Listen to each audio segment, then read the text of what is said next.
Good morning, Chairman Crapo, Ranking Member Brown, and other members of the committee. I'm happy to present the Federal Reserve's semi-annual monetary policy report to the Congress today. And let me start by saying that my colleagues and I strongly support the goals that Congress has set for monetary policy, maximum employment and price stability. We also support clear and open communication about the policies we undertake to achieve these goals. We owe you and the public in general clear explanations of what we're doing and why we're doing it. Monetary policy affects everyone and should be a mystery to no one. For the past 3 years, we've been gradually returning interest rates and the Fed's securities holdings to more normal levels as the economy has strengthened. We believe that this is the best way we can help set conditions in which Americans who want a job can find one and in which inflation remains low and stable. So I will review the current economic situation and outlook, and then I'll turn to monetary policy. Since I last testified here in February, the job market has continued to strengthen and inflation has moved up. In the most recent data, inflation was a little above 2%, the level that the Federal Open Market Committee thinks will best achieve our price stability and employment objectives over the longer term. The latest figure was boosted by a significant increase in gasoline and other energy prices. An average of 215,000 net new jobs per month were created each month in the first half of this year. That number is somewhat higher than the monthly average of 2017. It's also a good deal higher than the average number of people who entered the workforce each month on net. The unemployment rate edged down 0.1% over the first half of the year to 4.0% in June, near the lowest level of the past 2 decades.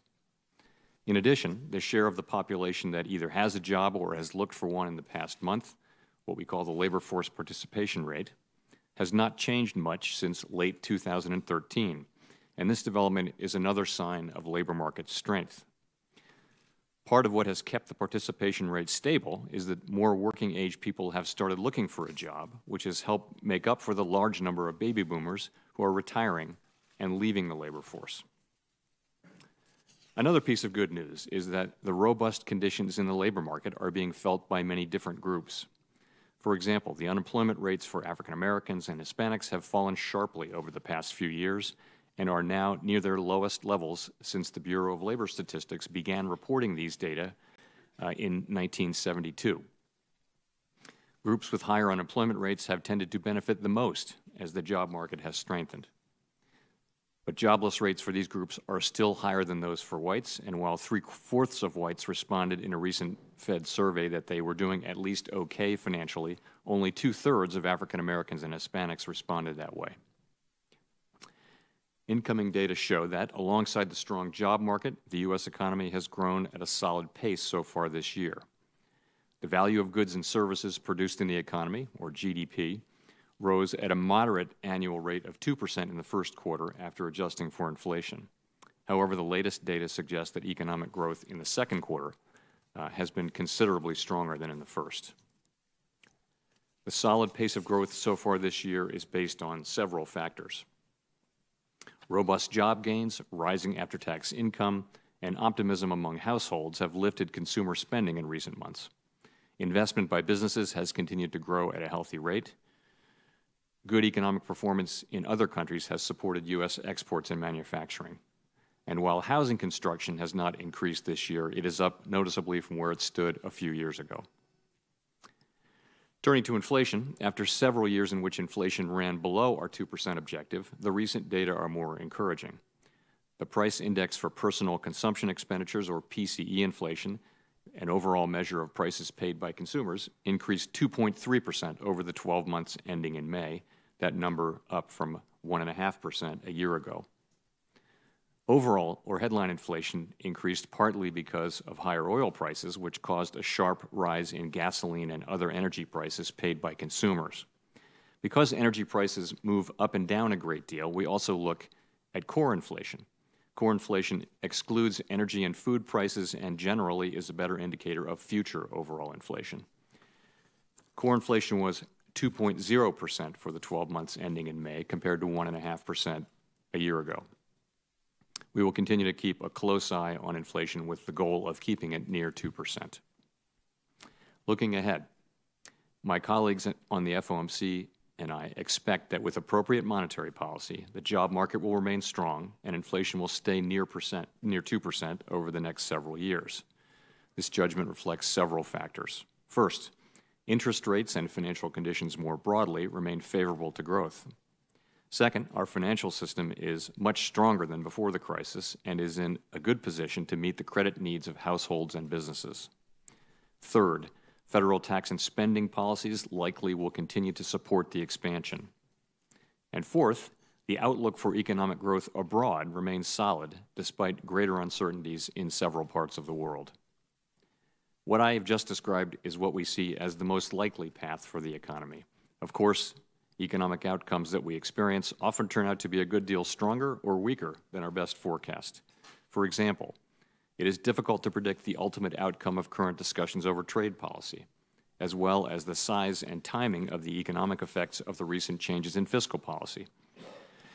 Overall, we see the risk of the economy unexpectedly weakening as roughly balanced with the possibility of the economy growing faster than we currently anticipate. Over the first half of 2018, the FOMC has continued to gradually reduce monetary policy accommodation. In other words, we've continued to dial back the extra boost that was needed to help the economy recover from the financial crisis and the Great Recession. Specifically, we raised the target range for the federal funds rate by 1/4 percentage point at both our March and June meetings, bringing the target to its current range of 1 3/4 to 2%. In addition, last October, we started gradually reducing the Fed's holdings of Treasury and mortgage-backed securities, and that process has been running smoothly. Our policies reflect the strong performance of the economy and are intended to help make sure that this trend continues.